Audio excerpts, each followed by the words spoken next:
nagpalista ako dahil sa mga statement o sagot ni Mr. Jimmy Guban sa mga katanungan ni Honorable Ortega. Before I proceed there, Mr. Chair, may I ask PDEA? Yes, Mr. Chair. Could you compare yung status ng illegal drug situation in this country between 2024 and 2023? Alin po ang nagkaroon tayo ng problema sa illegal drugs? 2023, 2024, or what?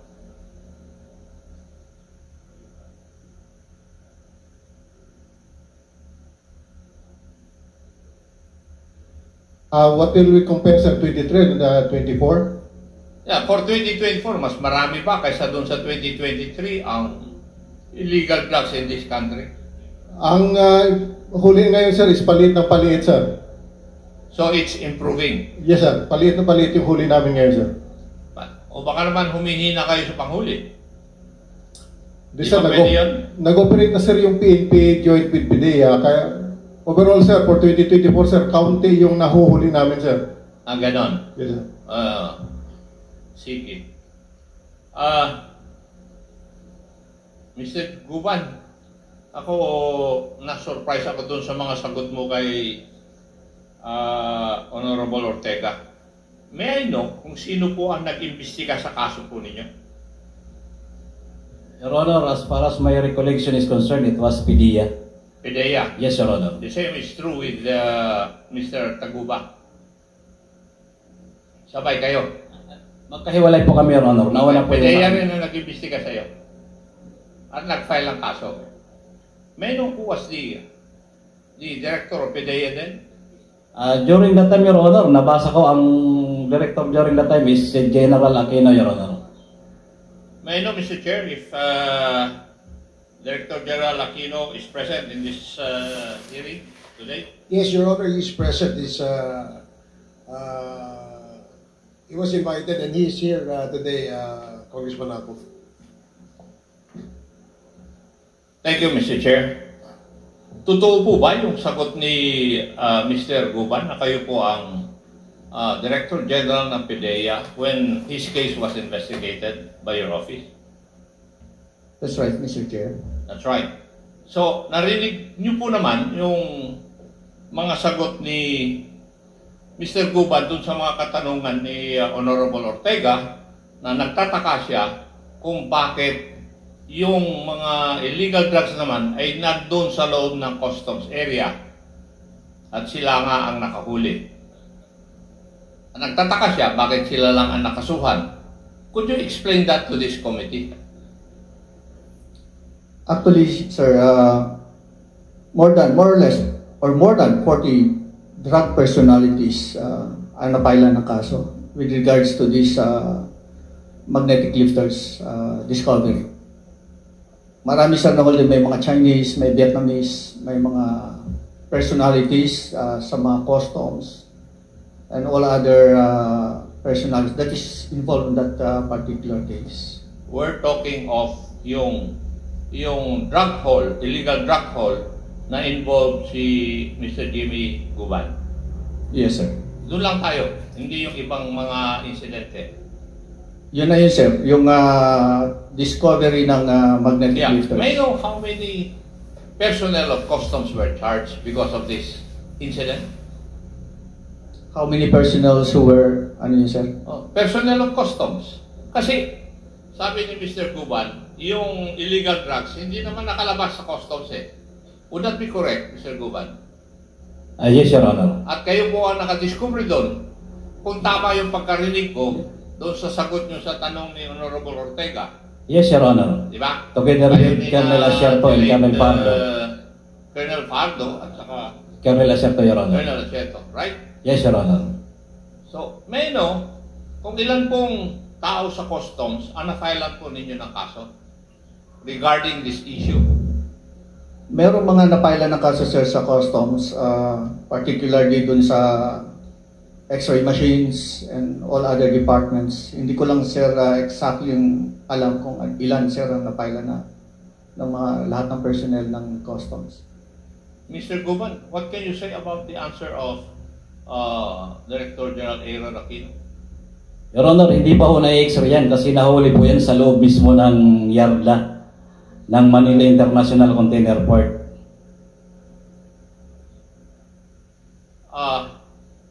Hindi na nga po sana ako magtatanong. Kaya lang, nakuha yung aking interest doon sa mga kasagutan ni Mr. Guban, doon sa mga pagtatanong ni Honorable Ortega, na yung illegal drug shipment ay nahuli naman doon sa loob ng customs. Hindi naman po nahuli sa labas nandun sa loob ng customs.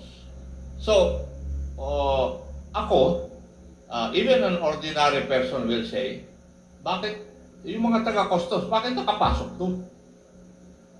Di ba? And ang tanong ko, bakit si Mr. Guban na lang nandun sa kulungan? Kaya tanong ko, meron pa bang taga-customs personnel na nakakulong because of this issue?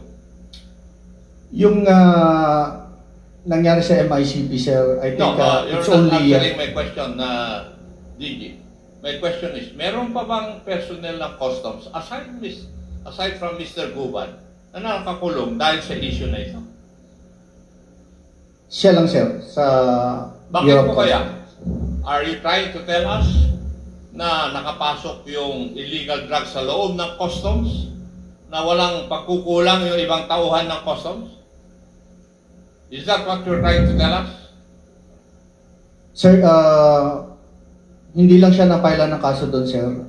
Meron din kami mga Chinese na napaila ng kaso doon, the importers. Hindi, ang pinag-uusapan natin yung customs.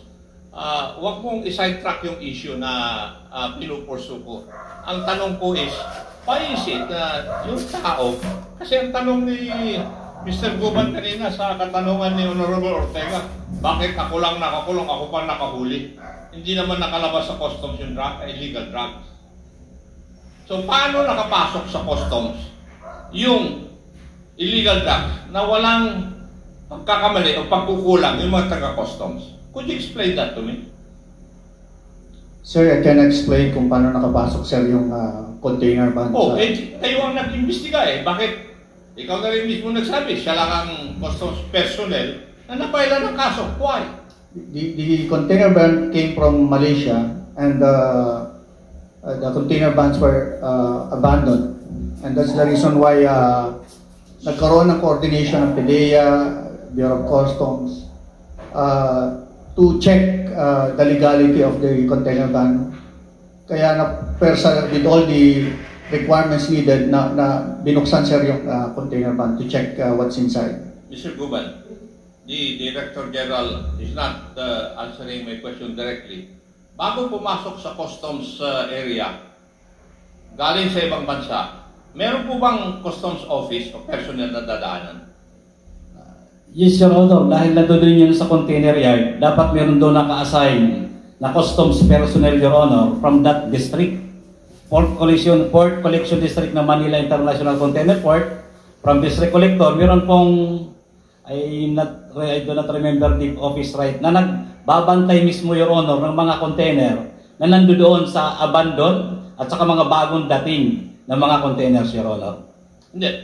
Pagdating, for example, if it came from Vietnam, for example lang ito, sino po ang tumatanggap ng mga container na ito na taga-customs pagpasok sa customs area? Your Honor, kasama ang PPA ang yung port operation, Your Honor. So yung Deputy Collector for Report of Operation, meron yan nagsasampa sa barko, sila nag-inspect din sa kapo yan ibababa sa container yard. So yung port operation Deputy Collector, Your Honor, yung office niya down the line. Now, may I ask, ano po kaya ang dahilan? Bakit kayo lang po na-charge sa taga Bureau of Customs, samantalang kayo po ang nakadiscover? Until now, Your Honor, puzzle po yan hanggang ngayon sa akin dahil kami ang nanghuli. Ako, Your Honor, ang ipinakulong. And according to the complaint of the Director General during that time, ay kami daw ay nag-conspire with Colonel Acerto and Colonel Fajardo na kung saan kami po ang nagtrabaho niyan para mahuli, hindi makalabas sa loob ng BOC upon request of the Honorable Commissioner Lapiña. So ibig sabihin po, lalo na abandon container yan, meron nakakaalam sa office ng Manila International Container Port kung aling mga containers ang abandon na walang gumagalaw. Ibig sabihin po, may kausap doon na tiga-custom. Kasi yun po yung kumbaga sa question mark o may walang kasagutan sa aking mga katanungan sa aking isip. Bakit the investigating body cannot explain to this committee bakit po yung nanghuli at hindi nakalabas yung illegal drugs sa customs na taga-customs, siya ngayon na nakakulong? Matanong ko nga po kayo.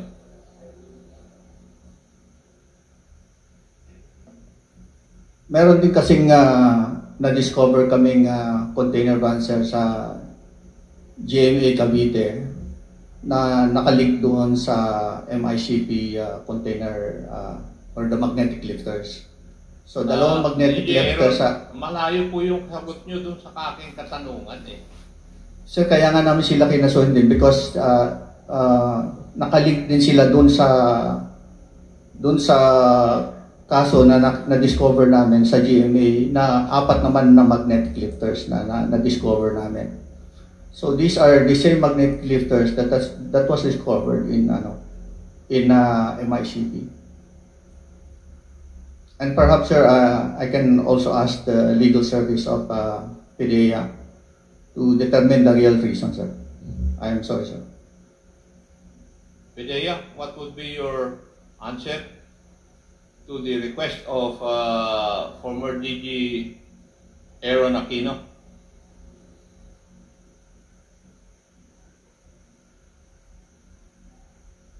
Sir, we'll check with the records. We are not still there in PDEA when that happened, but we can get it from the records of PDEA, sir. Thank you. Mr. Chair, I cannot proceed more because PDEA is not ready to give an answer to my questions. Thank you, Mr. Chair.